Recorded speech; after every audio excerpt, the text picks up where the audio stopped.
Hi Booktube, welcome to Jackie's Literary Corner. I am Jackie, and I thought I would update you guys on some of my reading goals / reading projects that I've been working on. I can't really update on the Stephen King one because I have attempted to get back into Needful Things, and yeah, I've only read like a few pages of, and it's not, not that I'm not interested or that I don't, it's just that I'm not in that mood right now.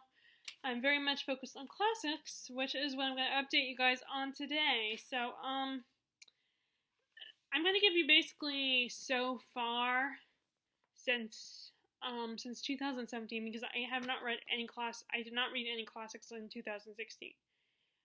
Or at least none that are recorded on Goodreads. Because I probably read some classics. The one I remember reading is Red Badge of Courage by Stephen Crane. For some reason, I have the desire to read, even though I'm not a big fan of war books. And war books that take place on the actual battlefield. The part in War and Peace that I'm at is the part with all that stuff, and it's not as annoying. It is not as boring as what they carry, the things they carried, or the Red Badge of Courage, because it's there's a bit of a rivalry going on in the section that I'm reading in War and Peace. But I do prefer, the more personal stories, the more emotional. Well, although being on the battlefield is very emotional, but because you're getting yourself shot or blown up, or you're killing another human being. But I would rather, or at least I would rather just watch that kind of stuff than take the time to read a book. But obviously I am reading War and Peace right now. But to be fair, War and Peace isn't just about that. It's also about the people left behind, and then the after effects of war, and having PTSD, and having to deal with the aftermath of surviving the battle, and dealing with people and coping with the idea of the people that didn't survive, and so to me it's more than just about the war, and that's why I'm interested in that.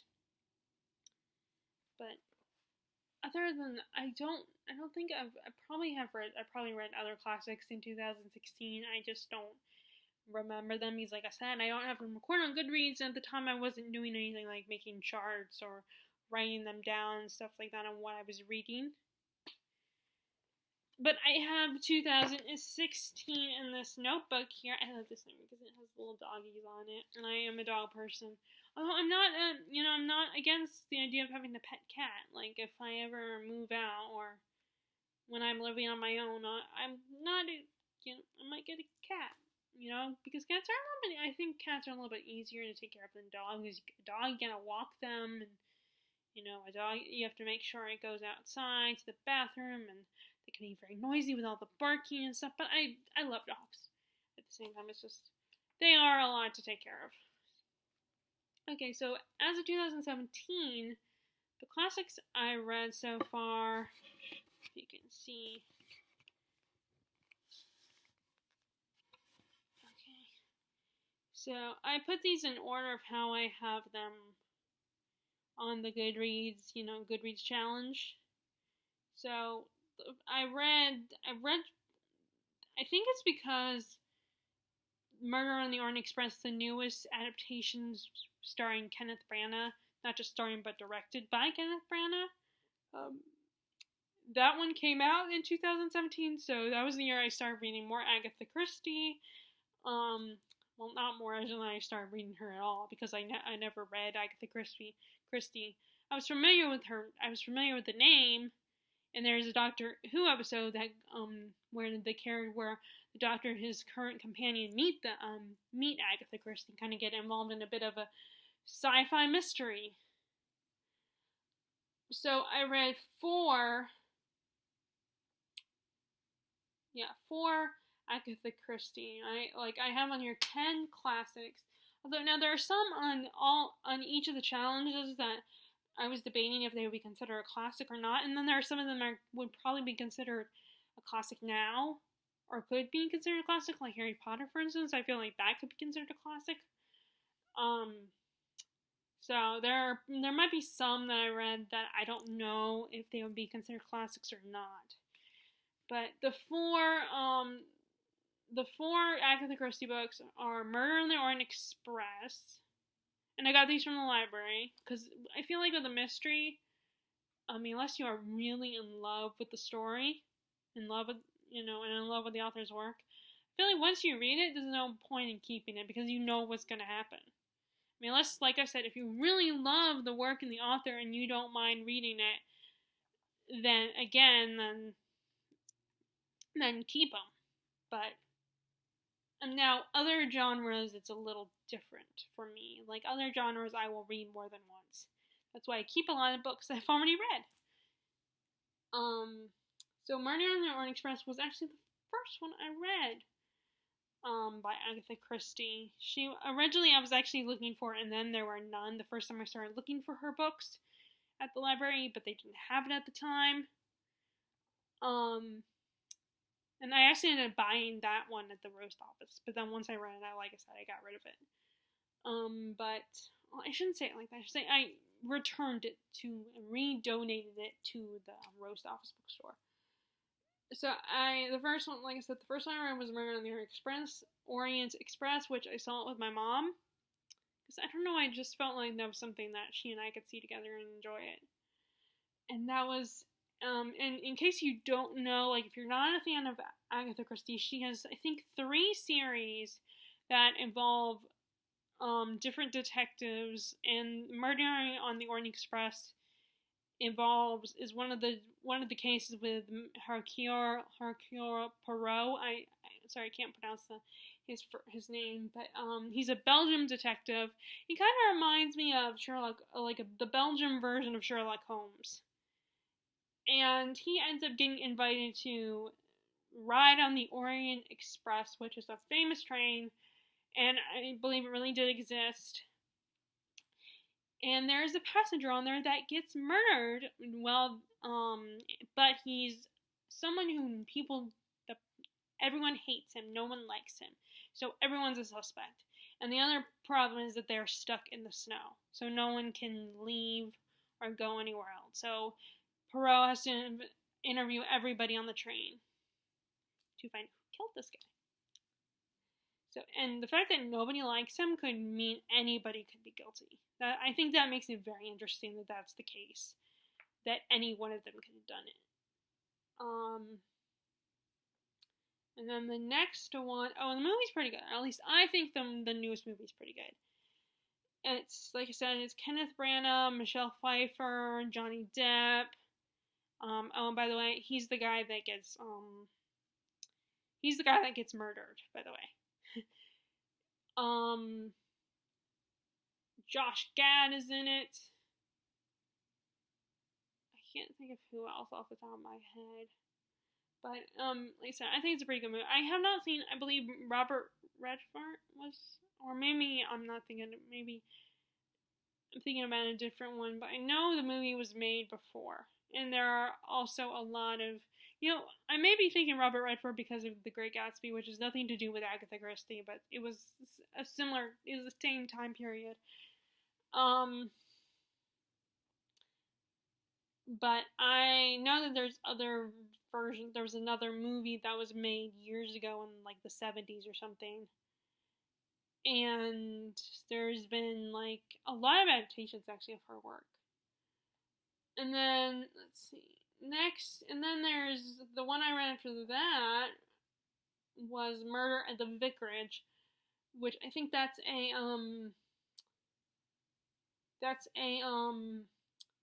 Miss Marple mystery, and she's this dotty old lady that's really smart and clever and often very underestimated.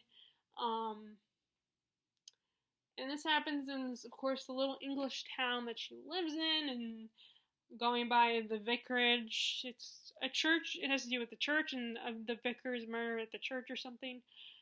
I don't remember that one that well, but I liked it. And I have a soft spot for stories that take place like in a small town, whether it's in a small English village town or like a small town America. I always like that because it's those kinds of towns, at least in fiction, those towns are always full of quirky, unique, and I want to put this down. It's right here is my thumb's hurting a little bit. But they're always like quirky residents and sometimes creepy residents, and it's a perfect target for like someone to get murdered or some psychopath or some crazy monster to show up or like an alien from outer space because it's a small town. No one pays attention to small towns. And no, it doesn't. Small towns don't get noticed on on the news or anything as much unless something really big happens. So it's great atmosphere, and it's quirky and a little creepy at times. And also, and then if it's a happy movie like a rom-com or something, it has a wholesome feel to it as well. But like I said, I don't remember that one that well.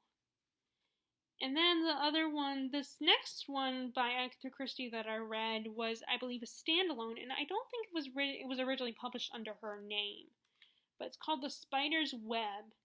It's this rich woman, and I think she has multiple suitors or something.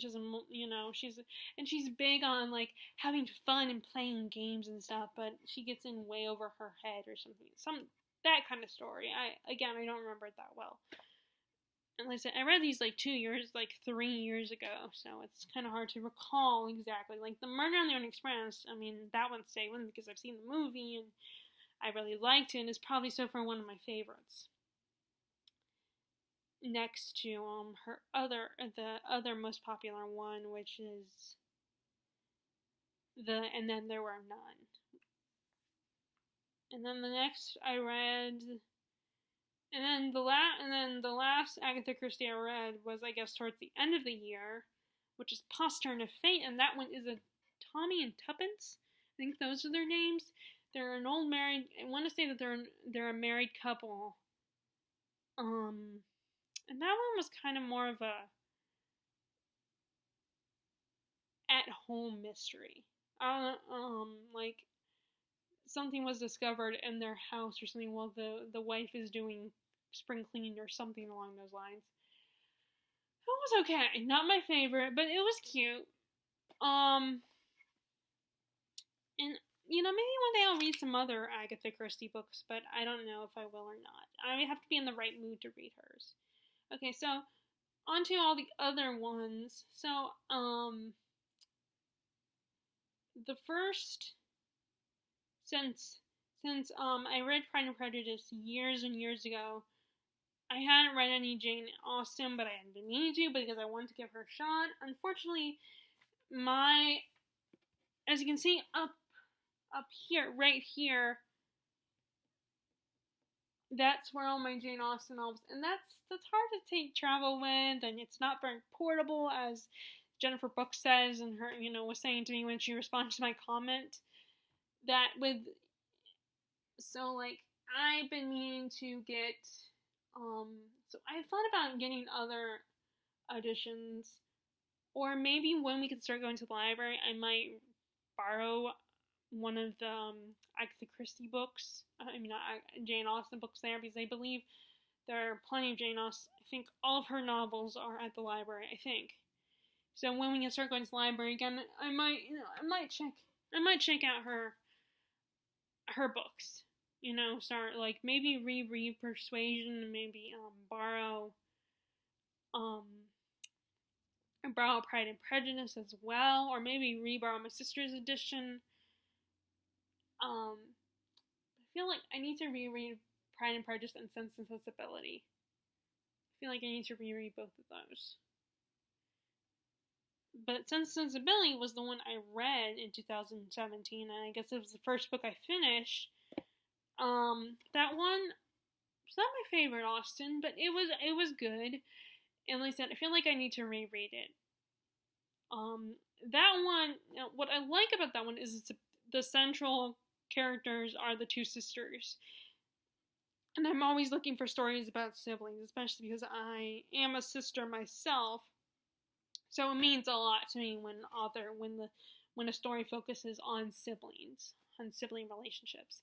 And I want to see fantasy do that more.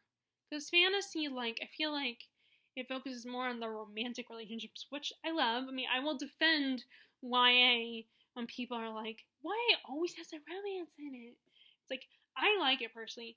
But at the same time, but I also don't love it when it dominates the story, when it's the main plot, and when it's all about the romance and the romance drama, or like it takes over the plot. You know, I mean, there was a time when I was cool with that. Like, I was a Twilight fan. I like Twilight and stuff like that, but after a while, it just got kind of old and boring, and like, especially as someone who's never really dated anyone before, I have come close at least once. It just, I mean, I think it's sweet, and I still love romance and all that, but sometimes I can't necessarily relate to that aspect of a teenager's life. So I'm kind of, not that I can relate to the other stuff like war or politics or, you know, all the other stuff, but anyway, or being bullied. Although I have been bullied a little bit, but not, you know, so it's like, after a while, I get kind of bored. Like, I'll still read stuff like Jane Austen, for instance. You know, and I also, you know, like it when it's in the story, when it's part of the story. And it's one of the things that I find easiest to write as someone who's trying to be an author, who would love to be an author someday. I like the idea of writing about it. And I think it's easy to write, or at least not completely easy. Like, it has its own challenges when writing romance stories. But I mean, I do like it. It's just, again, I don't want it to dominate the story. So, but I will, like I said, I'll read things like Jane Austen and Jane Eyre and stuff. But like I said, I like the story about the sisters and how they were completely different, and I kind of and I did sort of like the romances, you know. And I have a soft spot for unrequited love, or characters that, you know, that are someone that at first you're not thinking I would be interested in them, but all of a sudden they end up showing themselves in a light that is appealing to you. And that's what happened that's part of the plot of Sense and Sensibility, which is all I'm gonna say, in case you haven't read it. So, and then speaking of Jane Eyre, I read Jane Eyre for the second time, since I read it when I was 16, and my opinions did start to change at that point. I still love the story, and I love Jane as a main character. My biggest issue that has, you know, which has become more prominent now that I'm 31 and I read it again this year, is Rochester. I mean, he's an interesting character, but as a person, he's a very frustrating man, and he's someone that I feel like Jane can do a whole lot better, but then maybe she really can't deep down, or feels like she can't, or society won't let her. I mean, and besides the fact that her two options were not that great. I mean, the only other option other than Rochester was St. John, her cousin, and it's like, okay, do I stay with and marry the guy that is all, it's like, we have stuff in common, and yeah, we would be well suited, and we'd be a power couple, and we'd make sense, and, you know, we'd be practical, and we would be we'd be the perfect couple, or do I choose the guy that's passionately in love with me and wants to be with me forever, when Eve was even wanting to run away with me, and, you know, that, and so it's like, you can't, I mean, yes, she walks away with him, because it's an older book, so I feel like it's not much of a spoiler, but yeah, she walks away from him because of his dirty little secret, but because he lied to her. But then it's like, I don't see her as being the type that would all of a sudden like choose someone else, especially if that someone else doesn't love her as much as Rochester does. So I can't blame her for choosing Rochester and going back to him, but at the same time, I still think she could have done better. But I love reading it again, and I now have a newer, nicer copy, but that's all the way up there, and I'm too lazy, and you guys have kind of already seen you in keeping up with my videos. So I ran it for the second time, and I ran it for the third time this year, earlier this year, back in April, I think it was. But that's the other reread. Was the other two rereads were three rereads were Peter Pan, which I like that. I mean, Peter Pan is not my favorite, but I do enjoy it. And Peter's a little brat. I mean, like, Disney makes him seem like tame. I mean, he's still mischievous and cocky, and but he's so much worse in the book. And he's like a little devil, and he's so conniving and selfish, but it's, that's what makes it, I think that's what makes it really unique. He's a boy that never grew up, and he's lived in Neverland for most of his life, was raised by a fairy and stuff, so of course he's gonna be a little devious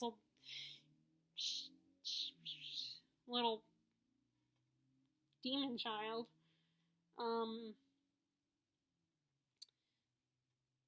And then the other two I reread were The Catcher in the Rye and A Separate Piece. I liked A Separate Piece, but I did not like Catcher in the Rye. Because, I did not like the main character, Holden Caulfield. I couldn't stand that punk. I mean, I get why he's the way he is, I do, but that doesn't mean I like him. And in fact, I wanted to smack him upside the head and punch him in the face. He got on my nerves, and he's a little brat. I do like his relationship with his sister. I think that is really sweet, how he really cares about his sister and he loves her. And I get that he probably had depression, he probably had other mental health issues, but it didn't make him less annoying. I'm sorry. Call me heartless, whatever, but I just couldn't stand him. And I can't connect to him. I could not connect to his character as late 20s, early 30s. I guess late 20s, because that was in 2017. Probably like 29 or 28 when I read it. So, and I couldn't get, I thought I would still like it, but I didn't. I mean, it was a quick read, though. I got through it quickly, and I am going to read, their other book, Franny and Zoe, which I borrowed from my sister. I've had it for a little while now. But I don't think she's really missing it. My sister doesn't read as much. Which I was just talking to my parents about that, how frustrating it is that, my family doesn't really read that much. And I want to talk to someone about it, I read. And then I have, my friends. I will give props to Larissa. She is trying. She's getting into more books. And I do owe her, a reread of Dragons,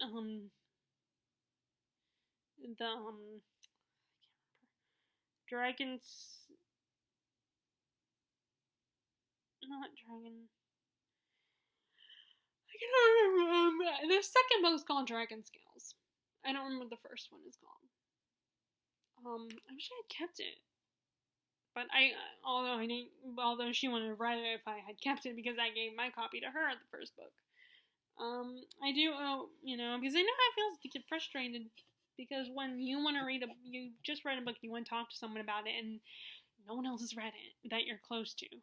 And, all the people that have read it that probably read it you don't know them personally. So it's like, but, so I've given her props. And Terry's tried too. It's just, Terry Johnson, she's a little bit, she's very, as I've said a million times before, she's very picky. So it's hard for me to find a book that we would both like. And I think, she's also she's also a little bit slow, and like, Larissa isn't. I think Larissa is just that she gets distracted easily. And then Teresa, I don't know what her reading status is. I think she just, she's not in the habit of reading.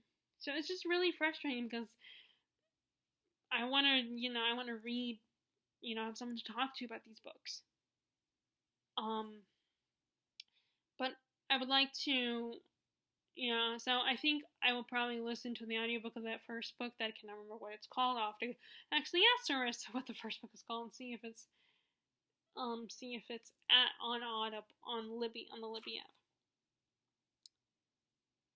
But anyway, okay, so as for A Separate Piece, like I said, I really like that one. I like the idea of that. A Separate Piece kind of makes me think of the Dead Poets Society, with the setting and everything of New England school, a New England town, like the school and everything, and a group of boys, being, bonding with each other, a group of friends and stuff, and remembering the past, and something happens to one of the characters. It has a similar feel to that. It's a very very sweet story. It's a very interesting look at, friendship.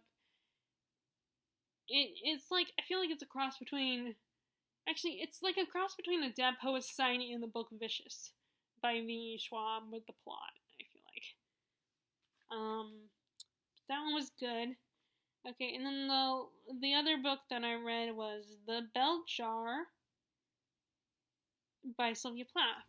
That was one of those ones that, like, there are some of these classics that it's more like I'm reading them, although to be fair, all of them kind of are like this, and I'm reading it because it's one of the more well-studied classics, and it's well talked about. And you almost feel like you have to read those books and, just to say, well, I've read that one too. And so I read The Bell Jar because it's so talked about and everybody says it's so important to read. So I read it. And I thought it was okay.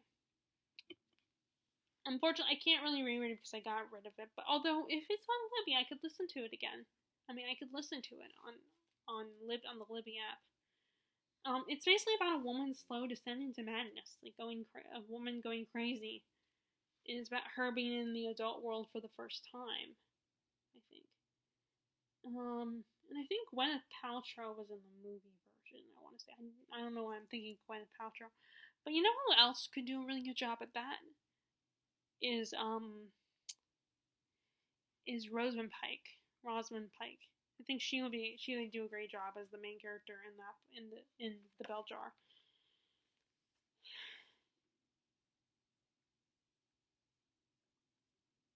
Okay, so now we're up to 2008. So let's see. 2008, I read there were a few more rereads in 2008. And actually less classics read, but only one less classic that I read. So I read 1984. Now that's not my favorite George Orwell, at least as of right now. I haven't read any other.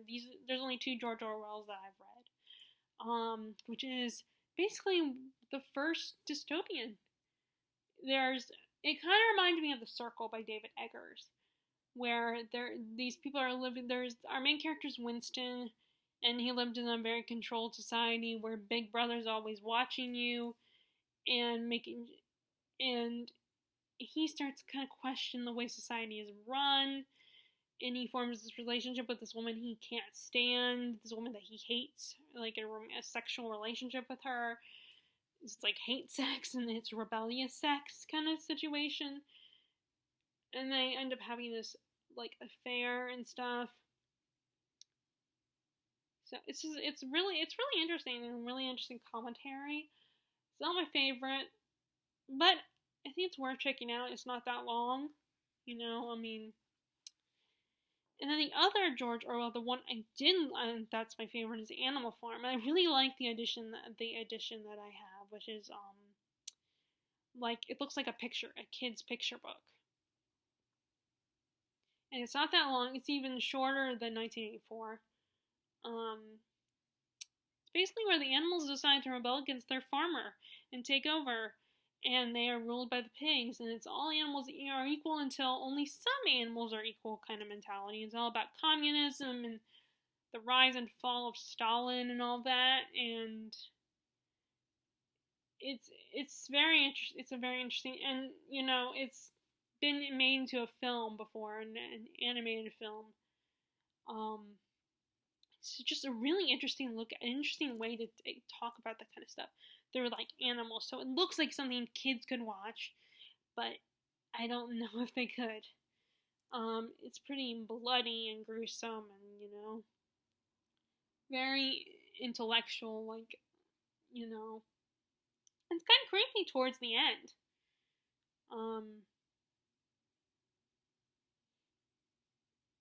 So I liked that's the like I said that's the George Orwell that's my favorite so far. So I've also read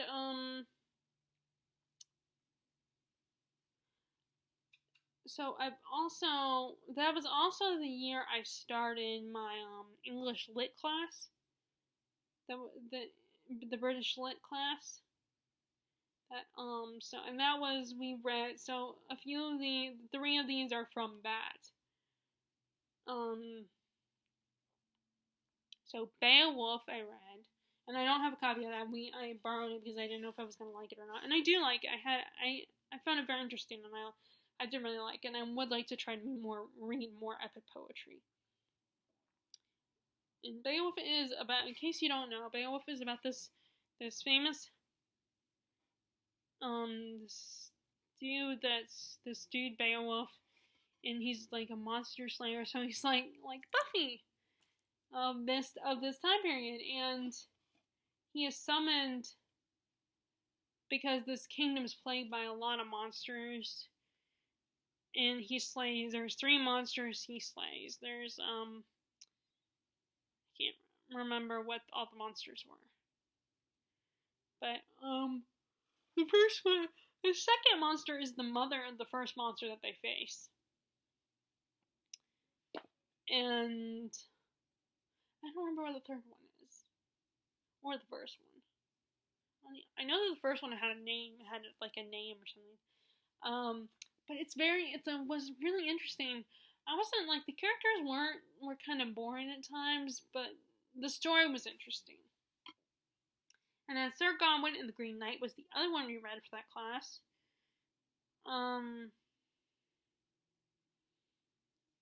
And actually, we also read Canterbury Tales, but I guess I didn't count that one.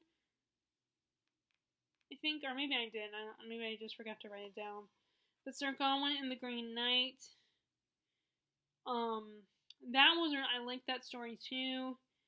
Is about this. It's during Arthur's reign in England, in Camelot, and this mysterious Green Knight shows up and puts a challenge to Arthur and his knights, and he's like, one of you is allowed to chop off my head, and then in a year from now I will chop off your head, kind of thing.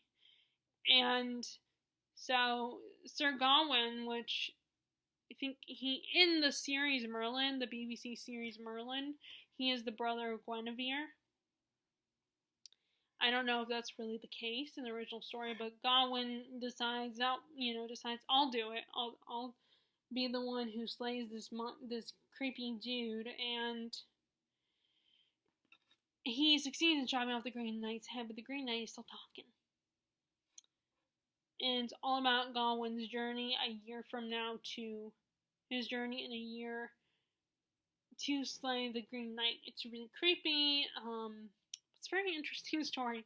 And the cover of the edition that we read, he looks like it looks like a horror book. Which, yeah, I mean, the Green Knight, he's kind of a monster. Or he's kind of a creepy dude. I really like that one. And then the other one, the one we spent most time with in that class is Canterbury Tales. I have a grudge against that one because it's like we spent so much time on that one. I didn't understand the stories until we talked about them that day in class. I did not understand any, and the stories were amusing once I figure out what they were about, what's going on. And then I made the mistake of skipping one of them because I wasn't interested, and then that turned to bite me in the butt because That was the one we had a quiz on the next time in class. So I kind of regret that, but either way, I do not like that Canterbury Tales. I wish we had not had to read every single story in that one. I mean, and then especially because we spent so much time with it, we didn't get to the other two books we would have read during that class, which was Hamlet and Gulliver's Travels. Hamlet was the one I was most excited about, and I was kind of interested in Gulliver's Travels. So we barely spent any time with Hamlet. We were just told what we needed to read, and then the final test was based on Hamlet, and really annoyed me because I wanted to talk about Hamlet. That's the one I came for the class. That was the one I was most excited about, and when I found out we were reading that one. But we spent so much time at Canterbury Tales. But now, where is it? Oh. But now I did read it, and actually I have this, which I did not realize that it was like this. I thought it was a paperback copy, but this is this one has Hamlet as the first play, and I did, so I can read it again. But then we have Othello, King Lear, and I don't know if I can say this. The title of this one, so the Scottish play. Because there's this whole superstition where you cannot say the name of the play. You can say the character name, I think, but you can't say the name of the play, which is a little confusing probably for non-Shakespeare, non-theater/Shakespeare people, because, like, it's the same word. The name of the character is the name of the play. So that's kind of confusing. So I feel like that's confusing. It's like, so you can't say the name of the play, but you can say the character name. It's the same thing. But, I mean, I feel obligated to refer to as the Scottish play.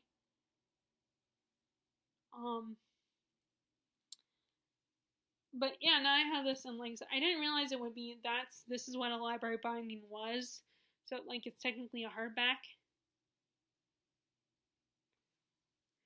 But that's okay. I mean, it's a portable hardback. So, and I think this time I should read the introductions. I'm just lazy about reading the introductions, and then I'm also thinking, what if it gives something away?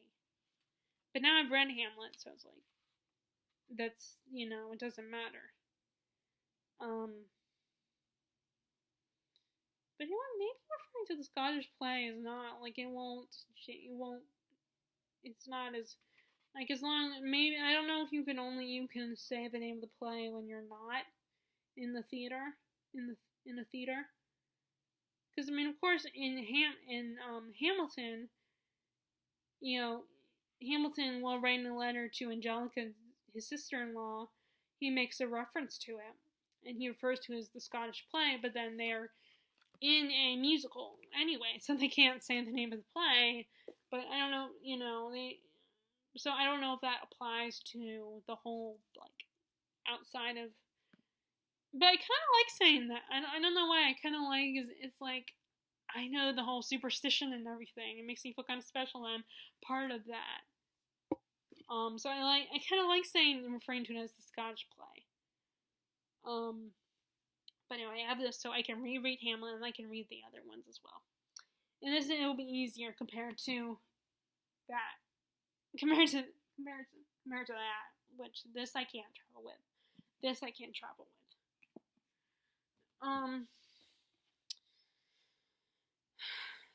So, and then, so I, like I said, basically I loved Hamlet. So the other one I reread was Fahrenheit 451. That was one of the ones I read in, I don't know if I read it in middle school or high school when I read that one. But that one kind of stayed with me a little bit. Like, I remember one of the significant moments was the book burning scene. That scene kind of stays with me. But if you don't know, it's basically about kind of a dystopian, where in this world, where, again, we're being controlled by the government 100%, and our main character is a firefighter, and instead of putting out fires, they put out, like, they burn things that are a little bit, like, crossing the line and controlling people's, like, influencing people in a way that the government doesn't like. So they burn a lot of books, but then our main character, I don't remember his name, he discovers he discovers a book, and he realizes there's, something's not right. There was two film versions of it. A recent one starring, I think, Michael B. Jordan was the main guy, played our main character. And there was one made, I think, years ago. But I'll have to watch the other one, the newest version. But that one is really interesting, especially, It's also very, also it kind of, again, it's another one that kind of reminds me of David Eggers' The Circle. I feel like The Circle would be considered classic. I mean, I hope it is.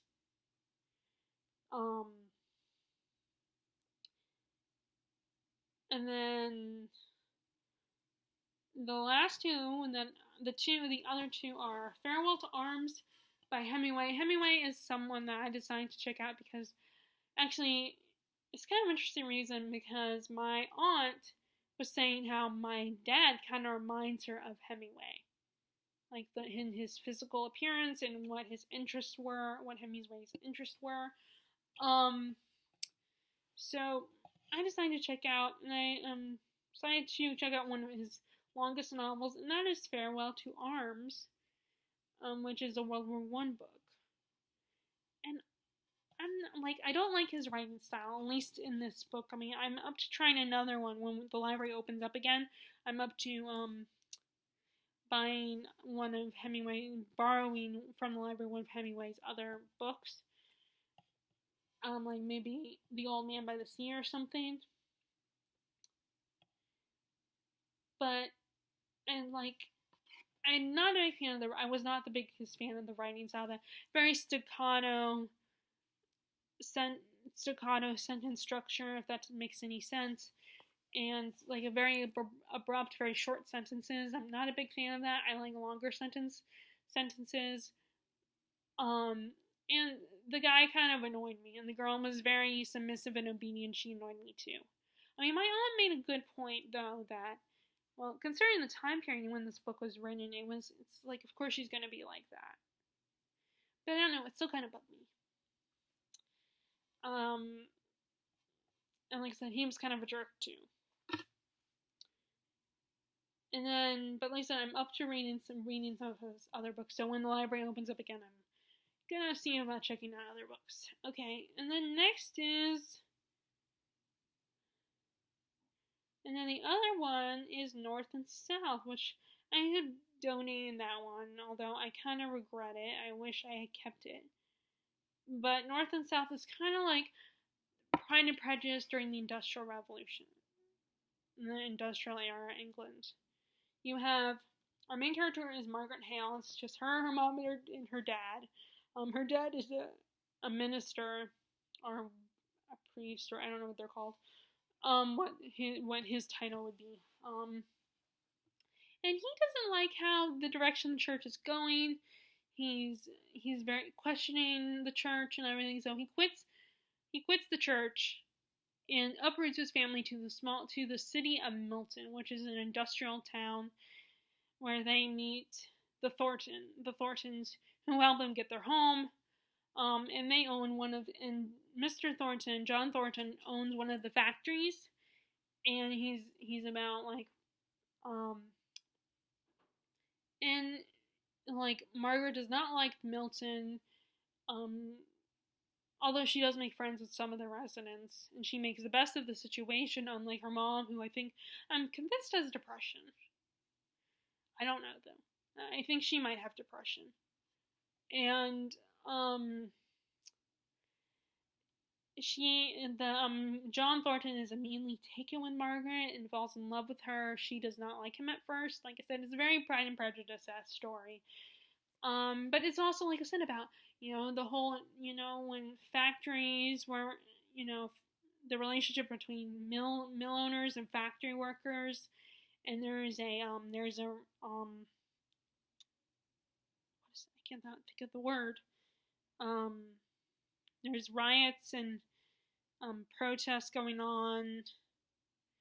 So what I like about this one over Pride and Prejudice is it's more than just the romance in this one. And I kind of like Margaret and John Thornton a little bit better than Elizabeth and Darcy. I couldn't tell you why, I just kind of like them better. And I did have the miniseries, but I let my aunt borrow it before the way before the this whole strike. Strike is the word I was looking for earlier. There are strikes. But I let her borrow it way before this whole pandemic started, so I never got a chance to get it back from her. So when everything finally opens up and the pandemic is safe to go places, then I'll get it from her. Although I don't know how to get it without seeming kind of rude and stuff. It's like, okay, I want my movie back. Can I have a movie back? At least though I have some of her. I have not her other one, the series she gave me. I don't have that one. I have it, but I haven't watched it yet. So I need to watch that.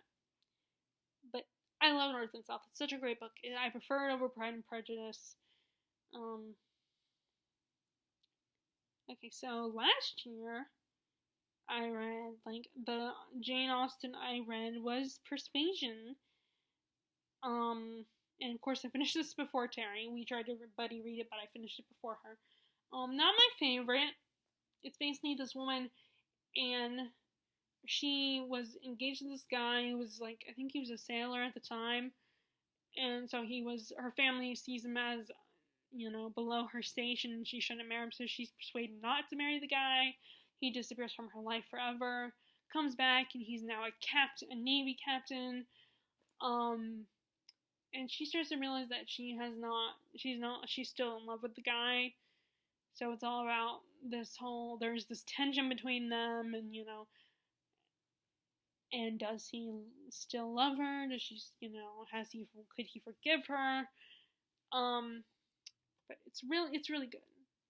I mean, it's very interesting. It's not my favorite. It was kind of boring, but it wasn't terrible. And then I had read Crime and Punishment, and I finished that one. I think I started that towards the end of 2018, and then I finished it in 2019. Fyodor Dostoevsky, that is such a great book. It's basically about this guy, Raskolnikov, who he's a student, but he's very poor and he's in a lot of debt. So he decides to solve his problem by murdering a pawnbroker to get himself out of debt. And it's all about him dealing with the guilt of that and knowing he murdered someone, and worried about getting caught, and knowing, what will happen if he does. And along the way, he falls in love with I think she was a prostitute. It's during the, I think, I don't know if it's pre-revolution or during the revolution. And this, actually, I just DNF'd a book, Under Western Eyes by Joseph Conrad, which is kind of his version of the same kind of story. And some people were saying they feel when I was looking at reviews, because I was trying to decide, is it worth keep going with this, or do I, and is it worth keeping his other book that I have? I possibly might have a third book by. And so I was looking at reviews, and people were saying that this is kind of Conrad's answer to Dostoevsky. He wasn't a fan of the guy. So some people were like, this is his way of saying he could do better than Dostoevsky, which I disagree, because I prefer Crime and Punishment. I was more engaged in Crime and Punishment than the other one. I mean, to be fair, it could have been just bad timing, but I got pretty far with the book. I mean, I read a lot of the book. It's just, I eventually lost interest, and currently it's Tome Topple. It's the Tome Topple readathon, so, and then, let's see, I read A Tree Grows in Brooklyn I finally read A Tree Grows in Brooklyn. That was really good. It was a coming-of-age classic about this Jewish girl living in Brooklyn, New York. And her life and her relationship with her family, like with her dad and her mom and her brother, her younger brother, and her growing up, especially during the wars and stuff. Like I think it was, I don't know if it was World War II or World War One when this story takes place. I think it's World War One.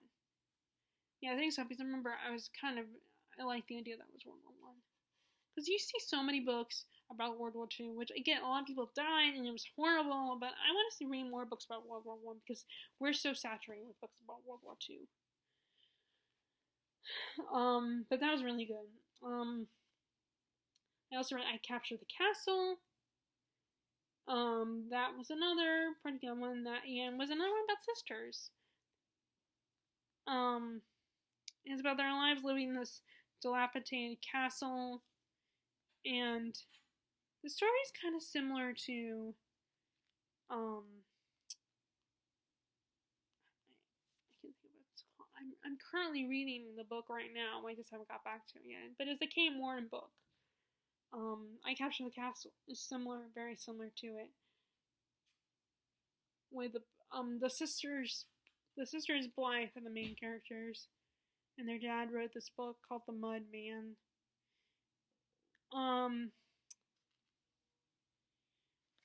But it has a similar kind of story, a similar feel to the story, both stories. I cannot think of what it's called. It's like right there. It's gonna pop into my head after a while. Okay, so that was really good. I liked that it was about sisters. It wasn't like wow or anything, but it was still really good. And again, one I decided to donate back to the bookstore. Okay, and then the next one it was one that I didn't read myself, but I decided to go to one of the at our library. They have of course the kids reading corner or whatever, and then but they also have an adult one. So I went to one of them because I was already at the library anyways. I decided to stick around. I decided to stick around. I was asked if I wanted to, so I was like, what the heck, why not? So we read. I can't think of the guy's name, but the guy who wrote White Fang, one of his short novellas, To Build a Fire, and that one apparently has been rewritten before, like with a different ending than the original. And it was beautifully written. I could easily picture what was going on. It's not my favorite story, but it was still pretty good, And then this one I listened when I read In That There Were None by Agatha Christie. That one was really good. I really loved that one. These group of people are each invited to this rich couple's house, and each one of them based on a famous nursery rhyme called 10 Little Indians are murdered because they've all done bad things. And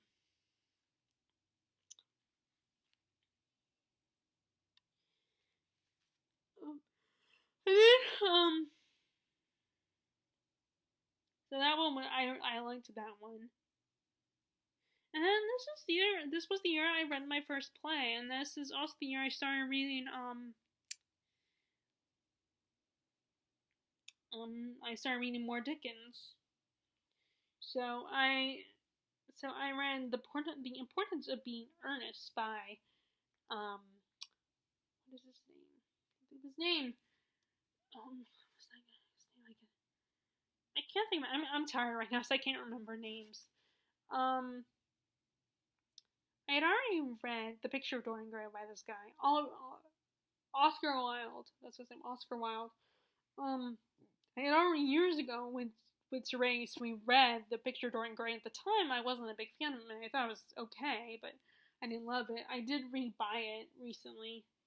But I really liked The Importance of Being Earnest. It was very funny. I was already familiar with it because, I've seen bits and pieces of the movie starring Colin Firth and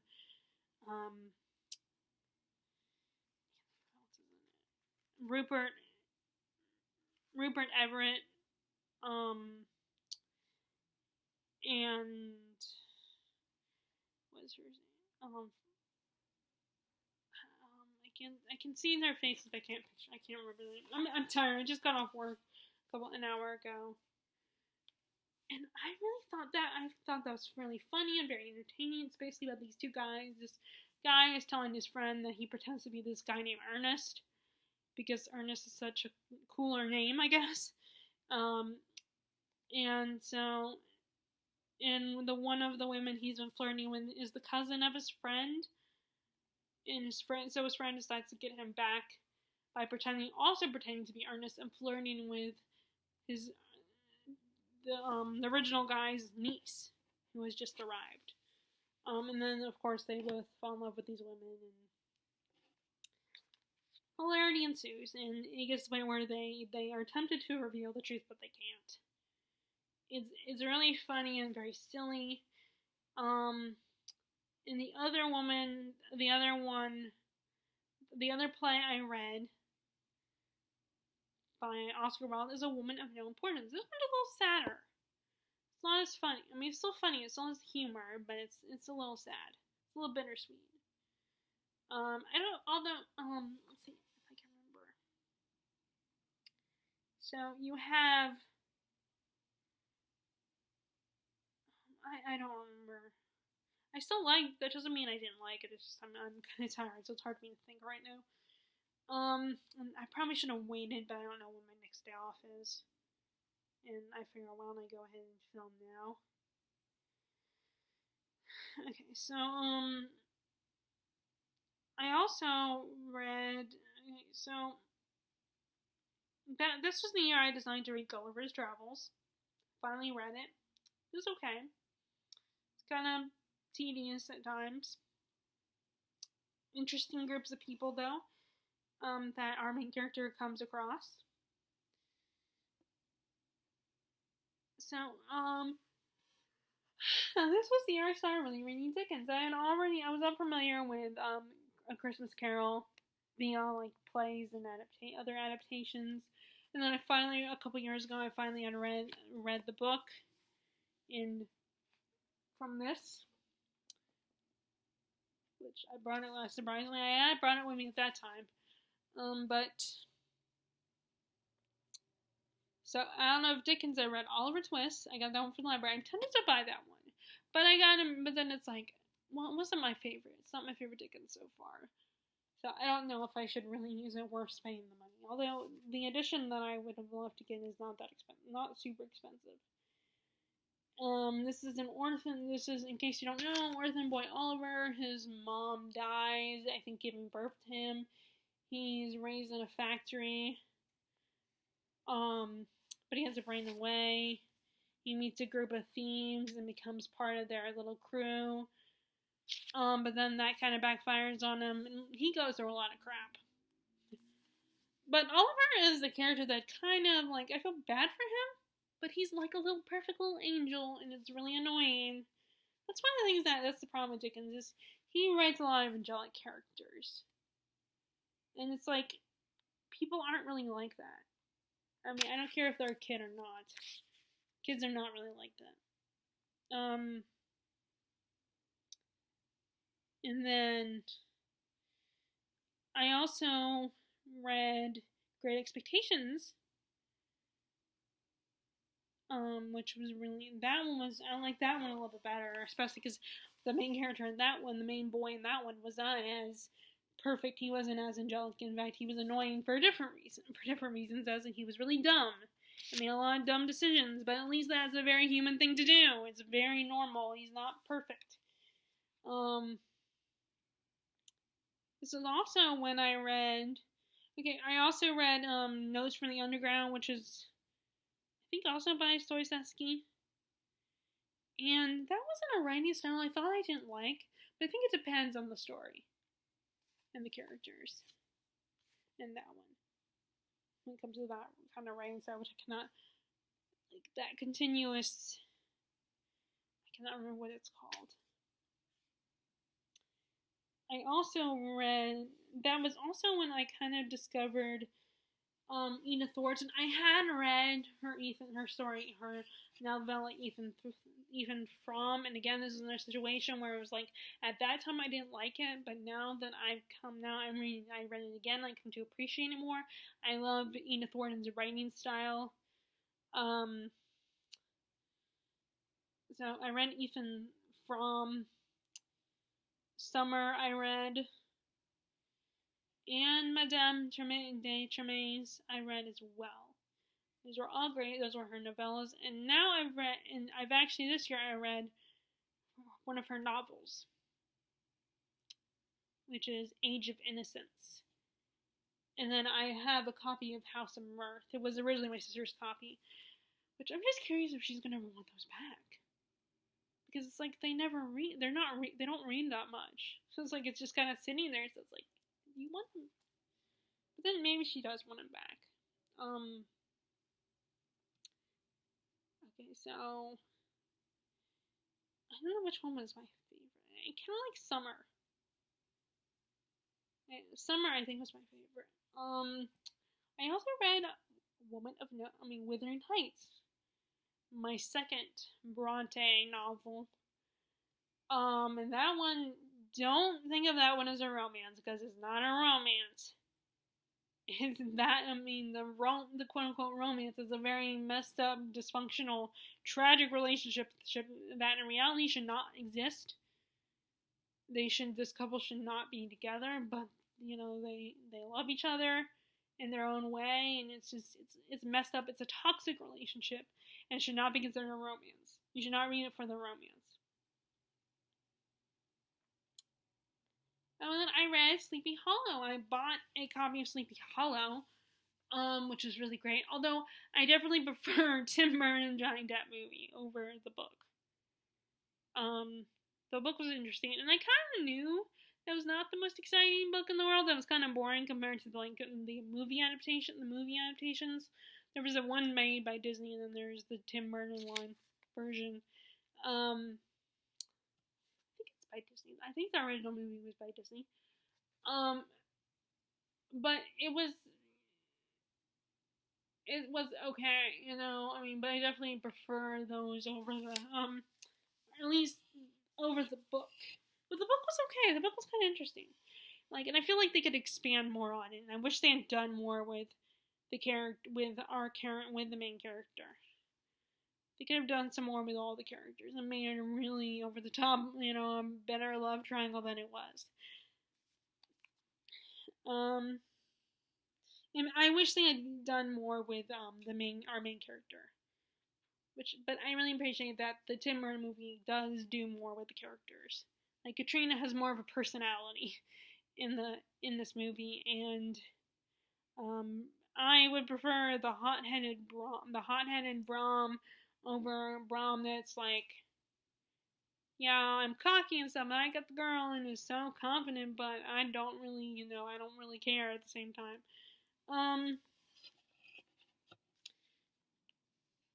Okay, and then, like I said, the last classic I read was Gulliver's Travels. Like I said, that was kind of boring, although the different cultures that Gulliver visits are kind of interesting.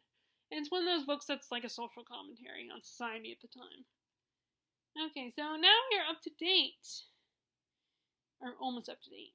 Okay, so I started this year with O Pioneers by Willa Cather, and I have another one of her books that I borrowed from my sister. I can't think of what it's called at the moment, which one it is at the moment. I liked O Pioneers. It was a quick read. It's kind of an interesting story. Another one of those about feminism and a woman being treated unfairly. I'm like, this woman is given her father's farm because she's the only one who knows how to take care of it and actually cares about it, while her brothers want to sell it. And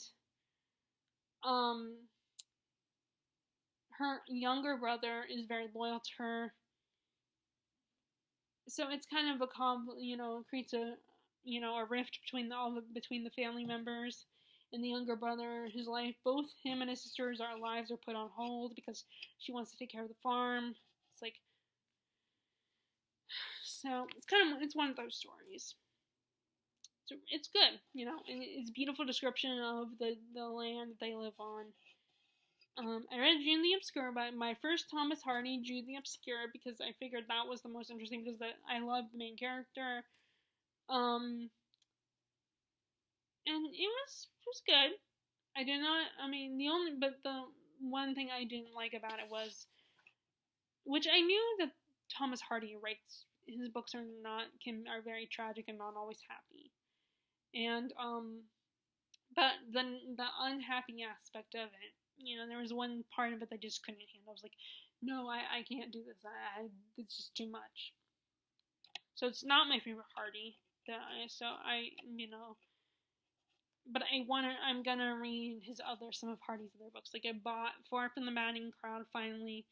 I have Mayor of Casterbridge, and one other Hardy book that I can't think of. And then this is the year I started reading Trollope, who was very similar to Dickens in a way. I think in his writing, but he writes about different, like Dickens. He is different at the same time. I feel like their writing styles are similar, but they're also different. And then what they write about is obviously different. So I decided. A lot of people say that you probably shouldn't start with The Warden. Like, they wouldn't recommend it. Like, Katie for Books and Things says don't start with The Warden when you're reading them. But if you do, I was just watching a video where she talked about this, and she's like, if you do start with The Warden, read The Warden and then read Barchester Towers right after you read The Warden. But I actually like The Warden. I found it very interesting. It's the first book in the Barsetshire series about this little English town and their relationship with with the church, with their church and how it changes and how it grows. The first one is about the warden of the hospital, the Harem Hospital, and he gets, there is called into question the salary he gets, and does he deserve it, and maybe some of the money he earns should go to charity. And the guy kind of judging, questioning him is the guy who's the lawyer who is in love with his daughter. So it puts the daughter in a very difficult position. She's caught in the middle of all this. And then the second book includes a lot of the same characters. And then in Barchester Towers, it includes a lot of the same characters, but now there's a new conflict of interest. So I read that later this year. But anyway, I also finally listened to Lord of the Rings. I did not physically read the books. I listened to them on audiobook because they were on the Libby app, and I had decided that maybe listening to them might be better than reading them. So I feel like listening to them counts because you are still taking in the story. You're just not physically reading the words, but you are getting the words. You are hearing the story. But I get like what people like Steve Donahue say when you're listening to an audiobook, a lot of times you're doing other stuff, so your attention is not fully immersed in the audiobook. Like even I was kind of listening to them when I was taking a shower and I couldn't hear them from the water. So there are things that I missed. And sometimes to catch up, I would listen to them, have them playing while I was watching a YouTube video or something. So I wouldn't completely take in the story. So I get what Steve Donahue's argument is and why he's against audiobooks. I mean, I shouldn't say against, because, it's more like he prefers not to listen to audiobooks, basically.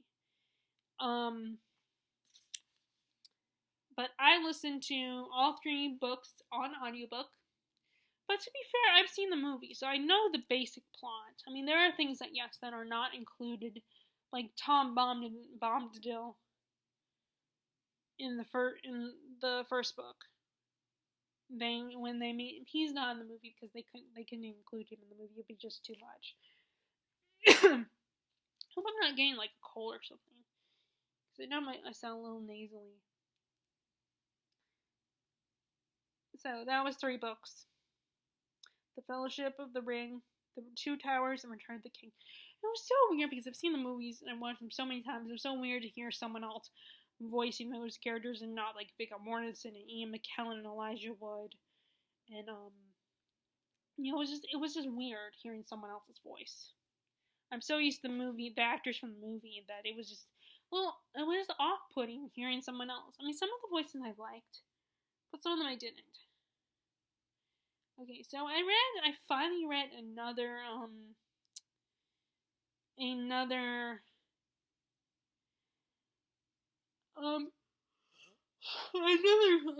Fitzgerald. Which one did I know I read Fitzgerald. Where am I? Where did I know I read. Dang, I thought I read The Great Gatsby before that. Oh, and I forgot to mention Rebecca. In 2018. I read Rebecca, and that was my first Daphne du Maurier. I really loved Rebecca. So I thought I had read The Great Gatsby before that. Maybe that was one of the ones I read in 2016. But or maybe I forgot to write it down. I don't remember when I read that, but I thought I had read that one before I read but I read Tender is the Night. Not my favorite Fitzgerald so far, but kind of interesting. Like, not the best second book to read, in my opinion. I mean, granted, that's just me. I was not a big fan of it. I thought it was okay. I was a little confused at times. I swear I had read The Great Gatsby before that. Okay, and then let's see. And then I read, and then after that I read The Age of Innocence, like I mentioned earlier in this video. And I read my second Austen, or listened to my second Austen. This one I listened to, and that was Mansfield Park, which Fanny's a character I can relate to. Fanny Price.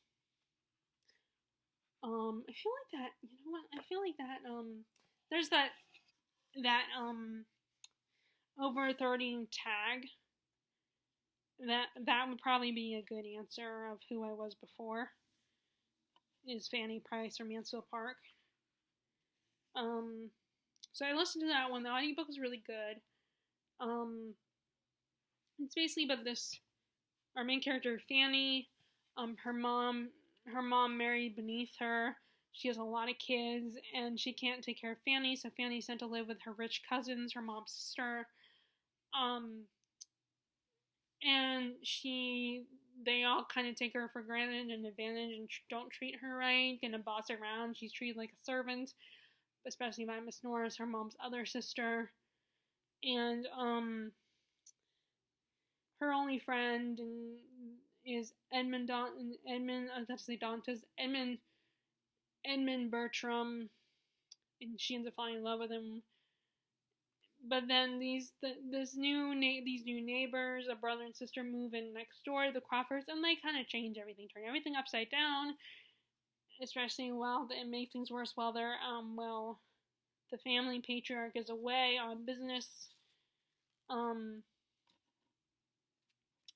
It is good. It's, I know that a lot of people do not like Fanny's main character because she's very shy, quiet, very reserved, doesn't stand up for herself that much, but she sticks to she kind of like Jane Eyre in a way. Like, she sticks to what she believes in. She's the most moral person amongst all the characters, and she knows who she is. She's not as dynamic as Elizabeth or Emma, for that matter.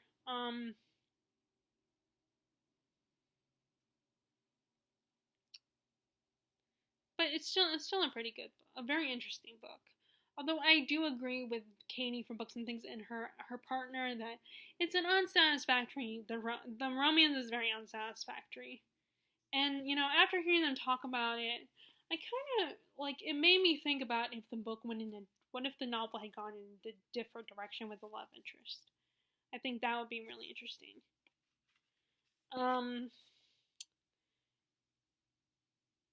then that's when I also read Barchester Towers. I already told you about that one. That one was like such a soap opera. It drove me nuts. But at the same time, I loved it, you know? I mean, it was so interesting. And like this new, the church is being taken, the warden of the archbishop has passed away in the beginning of the novel, and his son, Dr. Grantley, expects to take his father's place, but then he's passed off for another person, who I can't remember their names anymore. I used to know them, and it's all about the tension between them, and it only gets worse because the warden's daughter, who is now a widow in this book, which it kind of spoils the first one a tiny bit.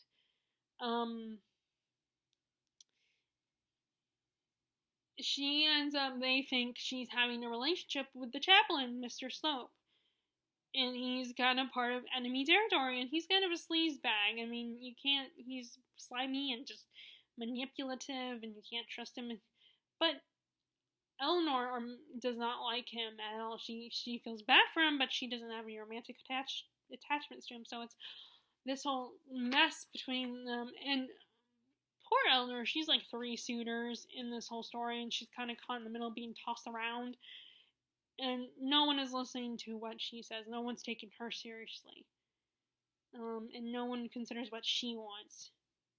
Everyone's assuming they know what's best for her, or they know what she wants. And then this is the 3rd time I read Jane Eyre. It was this year, in the new edition, because I gave the old one away to my cousin. Which, that's okay, because the old one was a mass market paperback, so it was a little smaller. And, you know, the print was minuscule and all that, so. So Jane, and like I said, I officially do not like Rochester anymore as far as on a personal level. I think he's interesting, but as I said before, she could have done better, but then could she really have done better? Like, if that makes any sense. And then I read The Magnificent Ambersons, which that's really good. It was about, during the turn of the century, this family, this rich family who owns this town. It's about their downfall and how they slowly are no longer own the town, and they're the main character. And it's all about his rise. It's not just about the family's rise and fall, but it's his rise and fall, how he thinks nothing's going to change, everything will always go my way.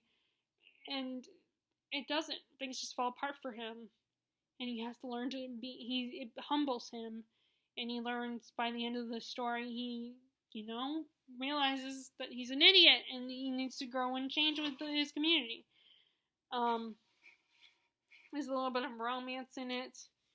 It's a tragic romance a little bit, but it's really good. It's a really good story. And then I finally finished David Copperfield, my most recent Dickens. And I loved it. I prefer it over Great Expectations. I prefer David's character over Pip's character from Great Expectations. It's all about David's life, and it's the one that's the closest to being autobiographical about the author. And it's a coming of age story, like Great Expectations, where David grows and learns and becomes, learns from his mistakes. He's not perfect. He screws up a lot. But he's more likable of a main character. And then the next one was Emma, and that's the one I listened to. The other Jane Austen I listened to audiobook, because unfortunately there's only a few books of Jane Austen's novels on the Libby app, as far as audio goes. But Emma, I loved Emma. Like, she's a very different heroine, much more complex. She's like Scarlett O'Hara in a lot of ways. She's vain and she's meddlesome and thinks she knows knows people's love lives and know what they want, but really she doesn't. and she causes a lot of conflict, a lot of problems, and passes a lot of judgments on people because they're not what she thinks is worthy of her. And it's just her and her dad. Her dad spoils her. Her mom died. And she meets and befriends this young woman named Harriet after her governess gets married and tries to turn Harriet into her. And it kind of backfires on Emma. And then the last one I finished was My Cousin Rachel by Daphne du Maurier, my second Daphne du Maurier book. I prefer Rebecca, I think like a lot of people do. This is I'm guessing the only one that's where the narrator is a male character. And he lives with his cousin Ambrose after his parents die when he was a baby. And Ambrose does nothing good for Philip. He doesn't raise him in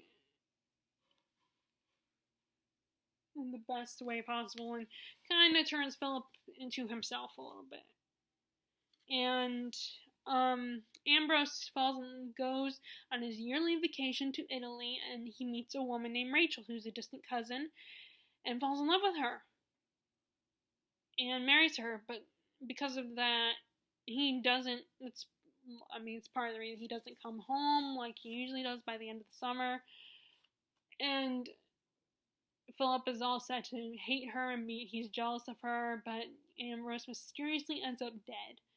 And Rachel decides to come and visit Philip, and Philip, when he meets her, his opinion changes and he falls madly in love with her just like his cousin did. It's just crazy. And it felt a little different than the impression that the movie gave me. Or at least the movie trailer did. Because I can't say the movie because I never actually saw the movie, but I've seen the trailer. And the trailer was a little more ominous. Can't say that word. Not that the book wasn't. But the book is a little more ambiguous than the movie trailer implied.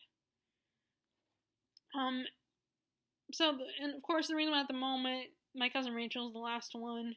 Originally, the last one probably would have been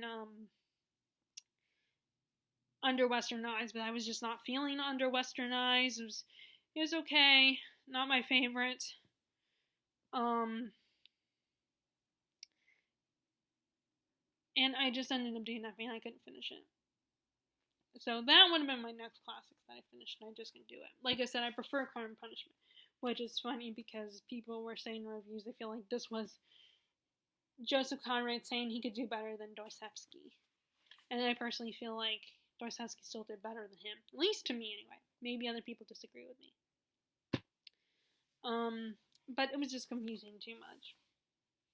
So that was the last classic I read. So as you can see, I've definitely been slowly increasing my classic intake.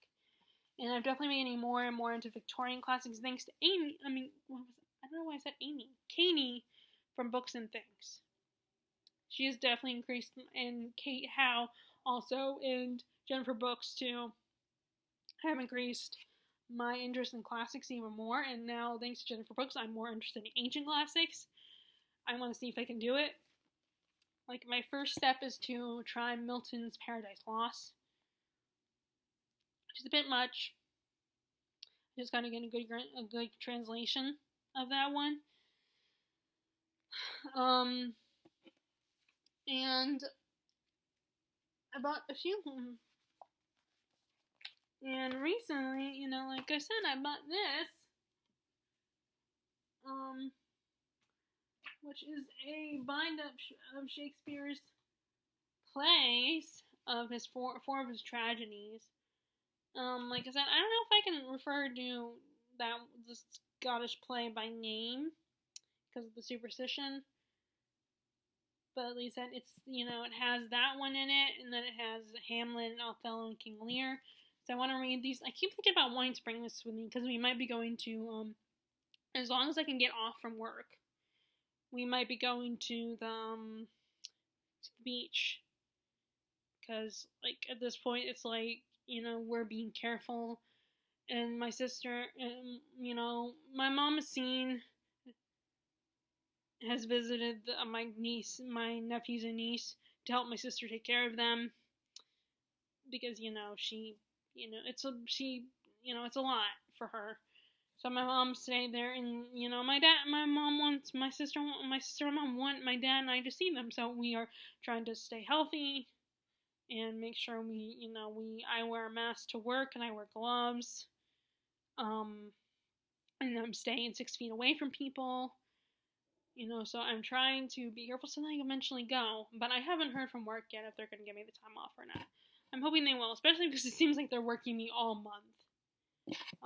And maybe that's why, because they are going to give me the time off. So they're like, oh, well, let's schedule her for all month to make up for that. Especially since also the first week in the first weekend in August I was off because of the convention I was supposed to go to. There's that one, and currently I'm still working my way through Pickwick Papers, which it's a little harder, it's a little slower going because, it's amusing and entertaining, it's just, it doesn't have an actual plot like a lot of Dickens's books. This one is basically a bunch of, I think the term is vignettes, a bunch of stories between these guys from the Pickwick Papers, headed by, Samuel Pickwick, and there are links, but to them together, but there's not a lot, it's not one big arc, like Great Expectations or David Copperfield. It's just all these little antics they go through. It's like reading an anthology, or reading, a bunch of short stories. And it makes sense the way he had this first published. All of his novels were originally published as serials, and they were all published individually or sections at a time in newspapers and stuff. And now they've been made into bind up, and then they were bind up into novels. I love that sound.